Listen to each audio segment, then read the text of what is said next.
Assalamualaikum warahmatullahi wabarakatuh. My name is Mohamad no Firdaus bin Mohamad Hanifah. In my video this time, I want to review about interesting movie that be my favorite, which is Meat Grinder.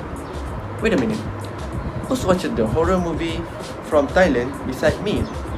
And here's is another movie I know absolutely nothing about, and even though I'm somewhat certain it had a low budget. Tiwa, the director achieved a good-looking film with a bright color, blurry look with flashback scene in black and white, good editing, and a claustrophobic feel.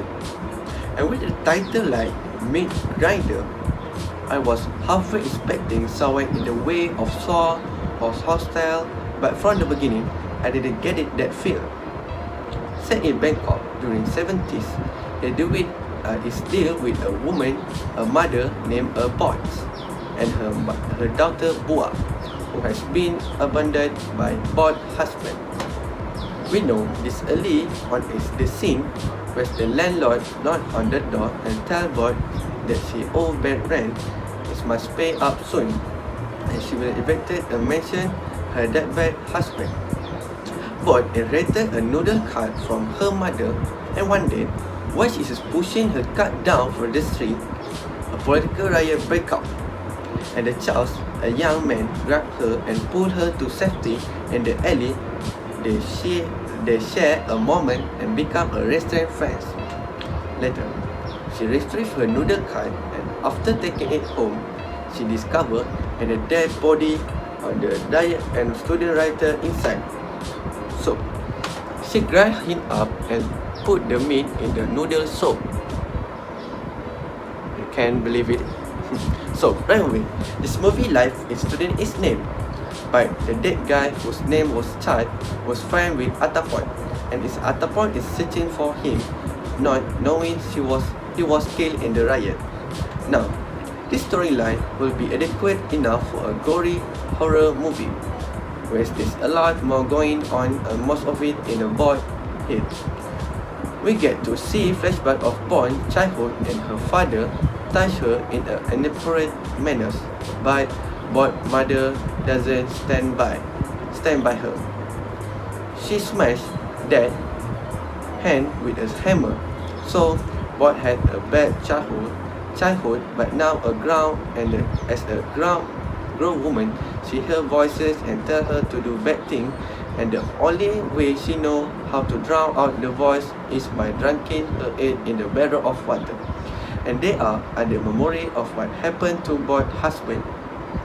And they are the gore factor of Meat Grinder.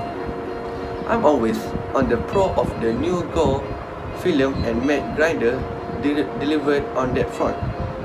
When the fish bait kill scene happened, I was surprised. With the human meat Boy used in her noodle soup, she earned enough money to open a restaurant. So some lowlife who bought husband or money to come around to collect. They want a free food and just maybe might take more payment of a boy ass. Sorry for the word. She poisoned out the food and then attacked them a meat cleaver as a brutal scene. She slit throat and choked in the flesh, even slammed a guy's head into a nail sticking out of a wooden beam. And there is another scene of her killing fork of other covered in blood and chopping up meat for noodle soup.